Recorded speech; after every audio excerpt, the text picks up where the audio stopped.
Hi, I'm Andrew Rodriguez, and welcome to Psycho Bible, babbling about psychology and theology. And I want to do one last video before 2024 is over, and that's going back to the series of videos I've been doing over the course of the year, but especially more recently, dismantling the sexual orientation paradigm, talking about the sexual integration and maturation approach versus the purity culture approach, and getting into sexual arousal templates and what the change process looks like. Transformational change process. And so one of the questions I've gotten in response to some of those videos has been, well, all right, so if you're saying that there's no such thing as sexual orientation and that we should look at it in terms of sexual arousal templates, well, what type of change should we expect? If we were to pursue some sort of counseling or ministry, what are the outcomes to expect? Should we expect to radically change in our sexual arousal templates from, say, if we're working with someone who has struggles or has unwanted same-sex attraction? Should they come into counseling or going to some sort of ex-gay ministry expecting to radically change from uh, only being attracted or aroused by same-sex sexual templates and then switching over completely to opposite-sex sexual templates, arousal templates? Is that a reasonable expectation? And if that's not the case, well then what should we expect? And that's a reasonable question. Because I know a lot of my colleagues will say, well, we shouldn't have too much expectation. Uh, General principle in counseling, period, is undersell and overdeliver. That's pretty much the principle I try to live by, but that's really not necessarily ethical if you don't ever produce some sort of, or at least put out some sort of reasonable expectation. If you were seeing a doctor for any sort of treatment, you're at least given, well, here is what to reasonably expect. Even doctors, if you're getting treatment for some sort of medical issue, they can't tell you exactly how it's going to go. There's all sorts of issues you could run into, or your body might not react the typical way it does for the average patient taking a certain medication. So, yes, there's no guarantees whether we're talking about medical health and treatment or mental health treatment and everything in between. Okay? But you wouldn't just tell people, well, let's just try this and see what happens. Yeah, don't expect anything. Let's just sort of be open-minded. I pretty much am telling my clients, let's be open-minded, but I do have some reasonable expectations in mind, some outcomes that I think are worthy for them to aim for. They need to have some sort of aim. That's what it's going to bring some motivation, some buy-in, and elicit some hope. So, yes, it's a reasonable question to ask, well, what sort of outcomes should I look forward to or try to aim for? Even if I don't achieve that outcome, what should I at least try to go for? Okay? So before we wrap up 2024, I wanted to end with just a shorter video just about that question right there. Especially on the tails of my recent video, it's not exactly the last one, on the change process, on transformational change. I already gave some ideas there about what are reasonable outcomes to expect, and so I wanted to sort of follow that up with a shorter video, really making it clear. So if you're seeking some sort of help in exploring change in your sexuality, if you're dealing with some sort of unwanted same-sex attraction or even heterosexual sexual addiction issues or continual lust issues or perhaps a fetish issue, some sort of unwanted attraction that maybe is outside the norm, very deviant, something you're very ashamed of, I would say what type of outcomes to expect or even to aim for really depends on the approach you're going to take.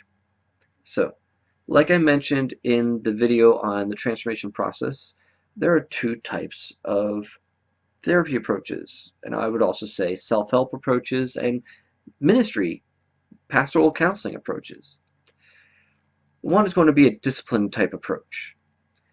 That's where you see more like cognitive behavioral therapy, maybe even reality therapy, even though that's not as popular these days, where the focus is very much a top-down approach, using the rational mind to override the emotional mind, to uh, use reason to identify healthier or more rational behaviors and go against the urges that your emotional mind brings up and that tend to steer you toward behavior that you're trying to change.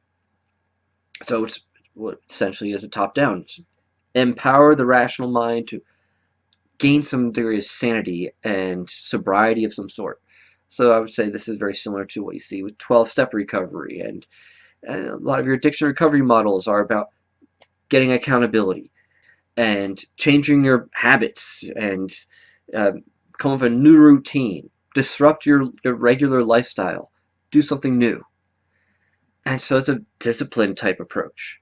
I would say a lot of your pastoral counseling is very much this. It's a discipleship approach. Some of my colleagues in the ex-gay ministry world, they pretty much use this type of approach, where it is a bit more moralistic. People are coming to them, hey, I have this struggle. Okay, let's look and see, what does the Bible say about it? They uh, reinforce truth as their basis for everything they do, and just say, rely on this. Whether or not your feelings change, this is the truth, and this is what is right, and follow this. So if you're going to do that type of approach, some reasonable outcomes, I would say, is to expect that you would have sustained abstinence. Maybe not 100% forever, but if you continue in the discipline, maybe.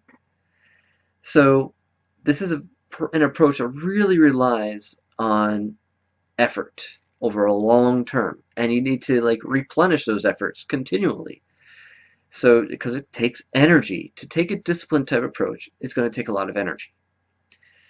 So this is also harkening back to an older video I did on discipline versus devotion as approaches. Discipline is very high energy, very willpower focused, and it can get some work done. And sometimes it's simply what you need to do.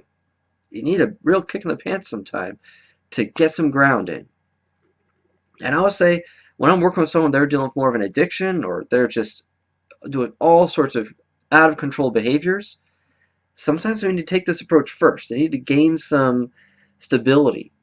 And so it's going to be more behavioral focused, the type of work we do, until they can at least get some sobriety in 6 months, let's say, of a change in their behavior. Before we even go into the more emotional focused work, sometimes we need to just get the behavior stabilized and learn to just be healthy. So a reasonable outcome there is abstaining from the behavior that you're trying to change. Now, part of that, sometimes this one comes first, sometimes it comes after, or just part of this whole process would be accountability. Is that now you're living life with more integrity, where you have at least certain people, maybe not like your whole church community or your whole family, but there's certain trusted people whom you go to and you share vulnerably and courageously with them about your status when it comes to whatever the behavior is you're trying to change, your thought life as well. You're being honest with them. Now, I have some mixed opinions on accountability. Sometimes accountability can reinforce the shame when all it is just looking at the behavior and just, okay, we need to change that, and it's just more, let's just re-up on efforts. And if at some point the accountability relationships don't apply some compassion and really helping persons learn to care for themselves in a compassionate way, in a curious way, to gain insight and healing, then accountability is going to become something that you dread and then you eventually try to avoid. So it may be necessary, at least at the start, and something you do at an ongoing basis, but the accountability relationship needs to evolve into being more of a healing relationship at some point. But I work with some clients, and I've worked with some clients who they only want this sort of disciplined type approach. They're not interested in gaining insight. Why is that? Various reasons, I would suppose, but I think for a lot of them it's because they don't want to get their hopes up. So they think, well, if there's something I can actually do about the feelings themselves, the attractions, well, that's going to involve some deep work. And I don't know if I want to do that type of work. And that's fine.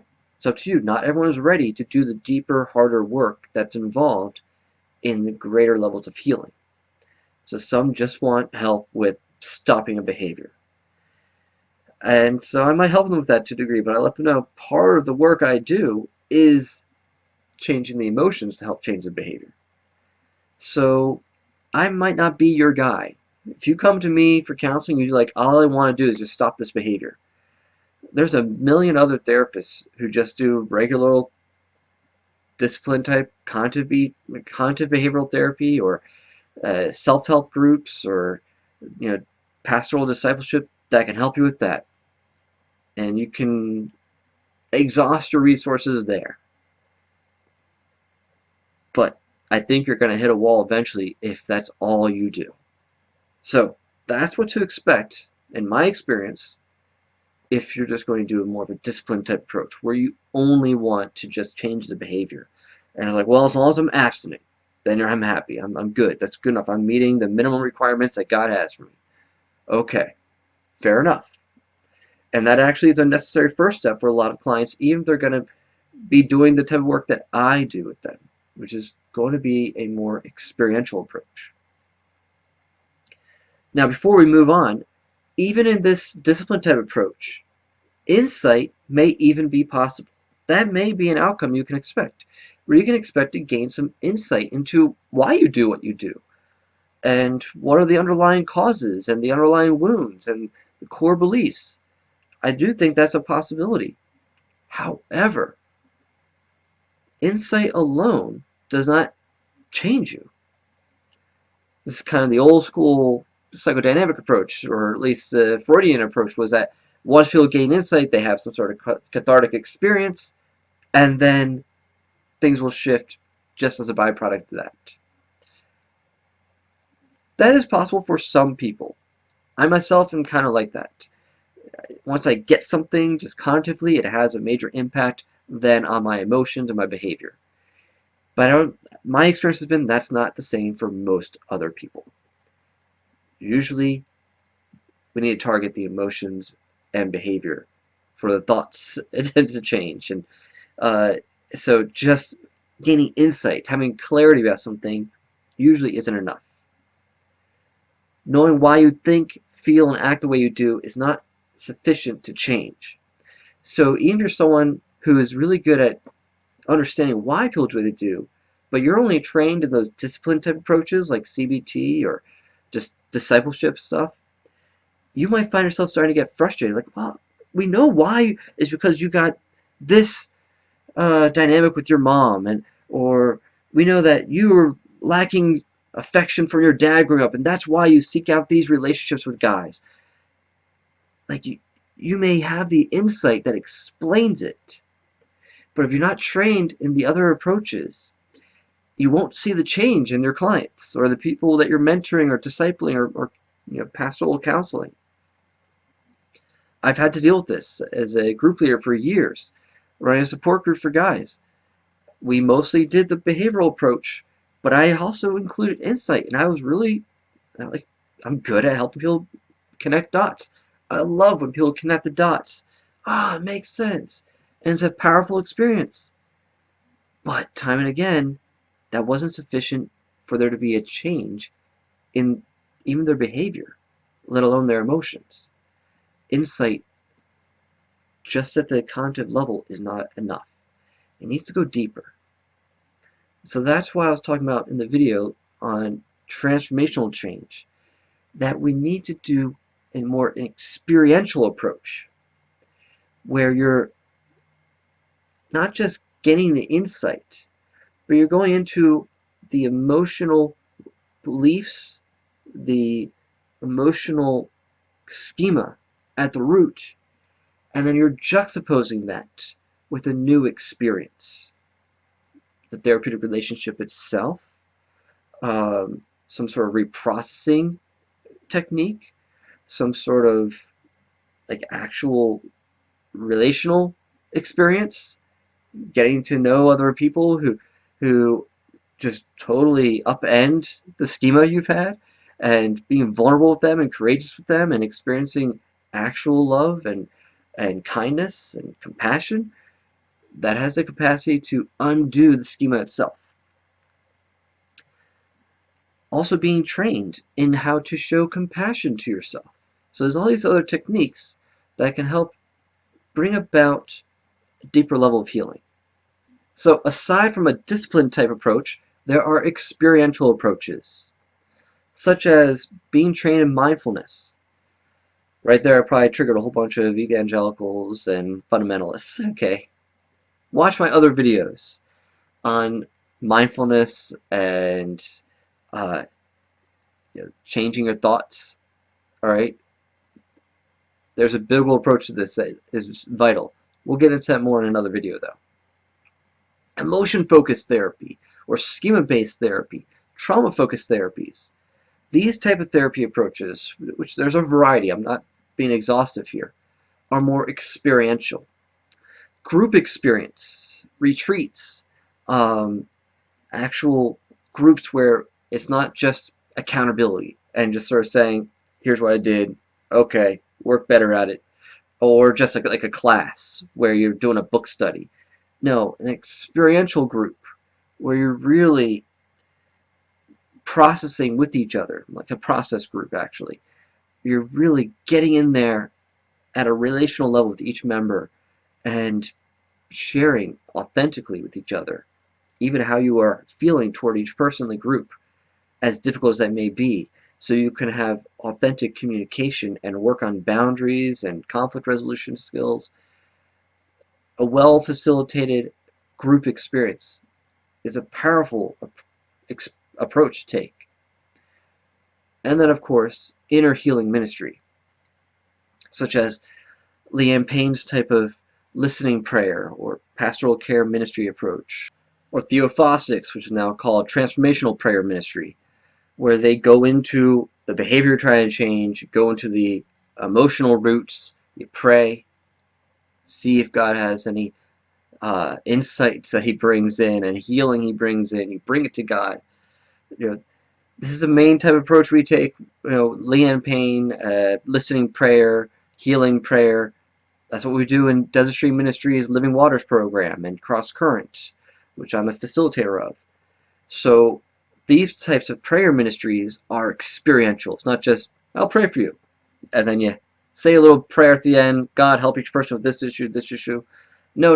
It's actually going in and really being silent before God for a period, letting him speak to someone, and seeing what the Holy Spirit reveals and shares, so the person can have an in real-time experience of inner healing. So these are more experiential approaches. What can you expect as outcomes from these type of approaches? Well, one, greater self-regulation. As I've mentioned in previous videos on, say, the self-state model from Nicolosi and polyvagal theory, when you become more aware of what's going on in your nervous system and your neurotransmitters and your hormones, adrenaline and cortisol, when you're activated in your sympathetic nervous system and you're having an increase in arousal, whether we're talking about like fear-based arousal, fight or flight, or sexual arousal, there's a rise in energy. And when you can become more attuned to that, then you can learn how to regulate it. As the arousal is rising, you'll learn, okay, I know what to do here. I need to not overreact to this, not freak out, but rather let me relax the body, let me calm myself down. If you breach into that dorsal vagal complex shutdown state, or the shame state of shutting down, where now you're like in that freeze reaction, and then you're there in a prolonged period of time, and you're in that flop reaction, where you're just exhausted, and you're like blah. You need to actually get yourself activated again, but in a less stressful way, in a more fulfilling way, doing something that is beneficial, something that feels good but also requires some degree of effort. So doing things like journaling and all sorts of other like healthy activities, stuff that gets you moving a little bit or at least requires some effort. My main point here is that the emotion-focused techniques, the mindfulness-based therapies, what they have in common is they help you gain proficiency in regulating your affect. Joseph Nicolosi Sr., in Shame and Attachment Loss, referred to the self states as having the purpose of building affective competence. Affective meaning emotional. So the very idea of having self states is that they're meant to lead you to be able to regulate your emotions, to know what your emotions are communicating and the needs that are beneath them, and learning how to respond in a healthy way to those needs.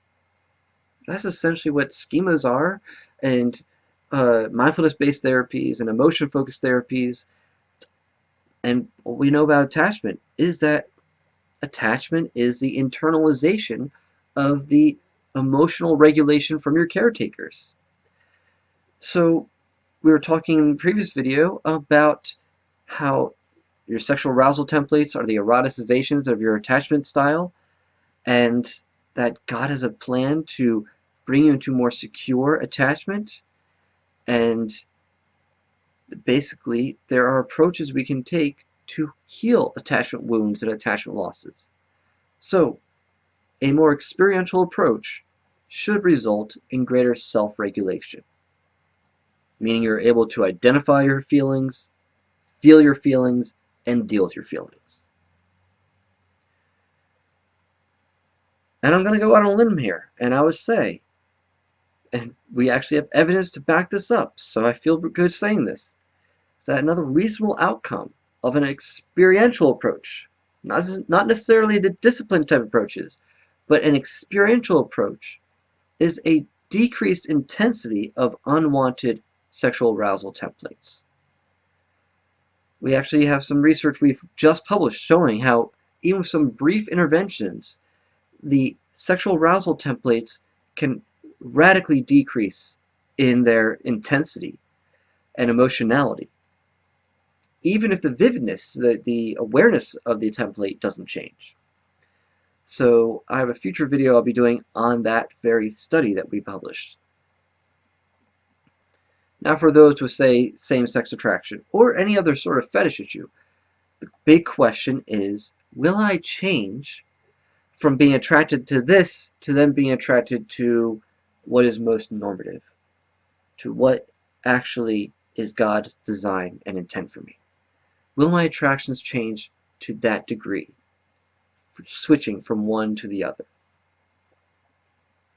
And I would have to say that that is a possible change, but I would not put that in the category of a reasonable change or outcome to expect. But I would offer some alternatives as reasonable outcomes to expect. For example, in Desert Stream Ministries' Living Waters program, we speak of being a good gift. And so much of the work that we do in Living Waters is to move people along to being open to being a good gift of self to the other, meaning to the other sex, to a person of the other sex. Not that that may mean that everyone should expect to get married by the end of this if they're not married, and to, live happily ever after, and everything will be all better if they just get married. No, I'm not saying that. But I think a reasonable expected outcome is that you would be open to being a good gift to someone else. That there's a readiness to give of yourself as a good gift, even if your attractions haven't fully switched over from one template to another. But rather that you could see the goodness of the other sex in and of themselves and for you, and see yourself as a good gift for the other. This is the core of integrated attraction that I was talking about in my previous video on sexual arousal templates. So for you, you may need to do a little bit of evaluation and see, well, where is my particular struggle? For some guys I work with, they have a positive view of the opposite sex and see the women as a good gift and good for them, but there may be an overfamiliarity, and so it's not enough of a sense of the difference of the other sex. And so they need to really increase their sense of difference as a male, and sense of complementarity. And so they need to spend more time doing guy things, spending more time with other guys, and getting more of that same-sex attention and affiliation and admiration needs met, so that they can get more of a sense of fulfillment that I am a unique other from women, and I belong in the world of men as a man, and now the other sex seems more appealing as I see her as a mystery, as more different. That may be your path that you need to explore more so you become more open to giving yourself as a gift to the woman. For other guys, they don't even think about the opposite sex yet. They've been so lacking in the fulfillment of their needs for same-sex connection that's where you need to focus, because they don't see themselves as secure in who they are as male. Or I see this with some female clients as well. And so they need to be affirmed in their own goodness as an individual a lot of times first, just as a person, and then in particular as your own sex identity. So as a man if you're a male, as a woman if you're a female.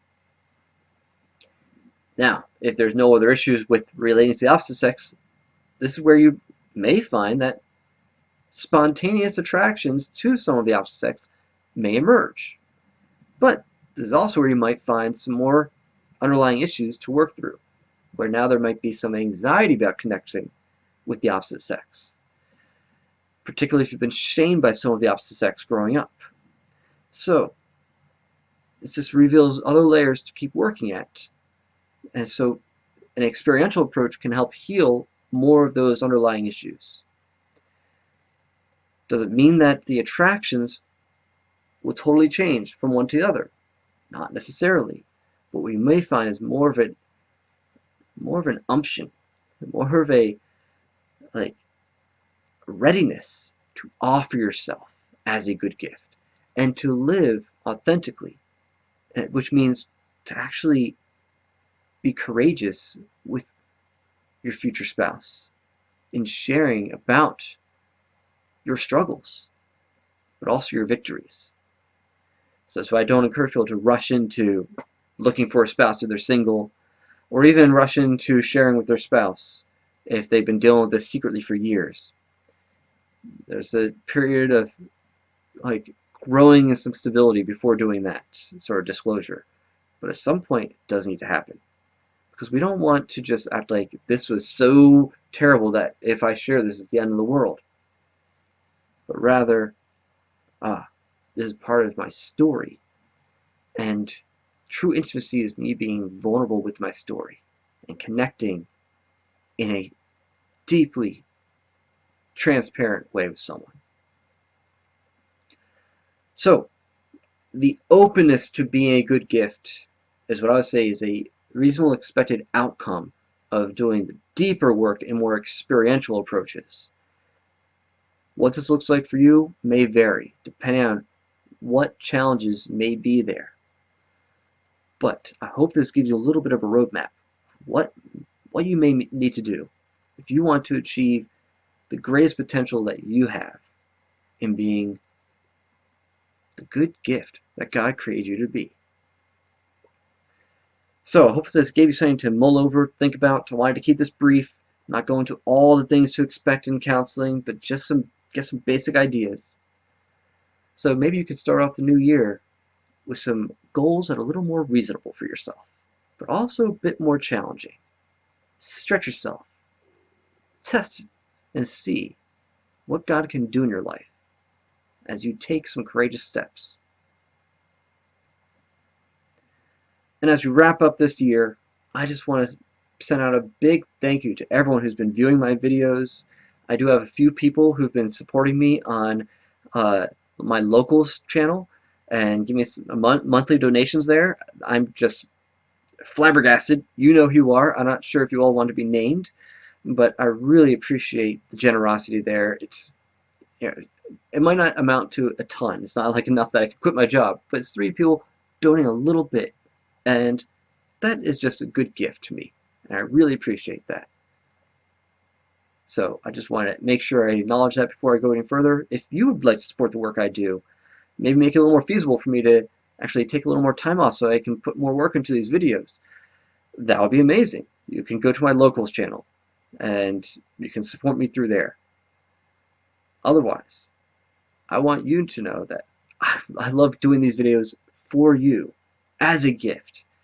From my years of experience in doing this type of work, and just as I'm constantly learning and growing as a helper and as a person, I want to share the good bread that I've come to discover from our Heavenly Father and give that to you as well. So I hope you're blessed by the content I've been putting out. Please know I do it out of joy for you all. And until next time, please know that Jesus loves you freely, fully, faithfully, and fruitfully. Take care, and Happy New Year.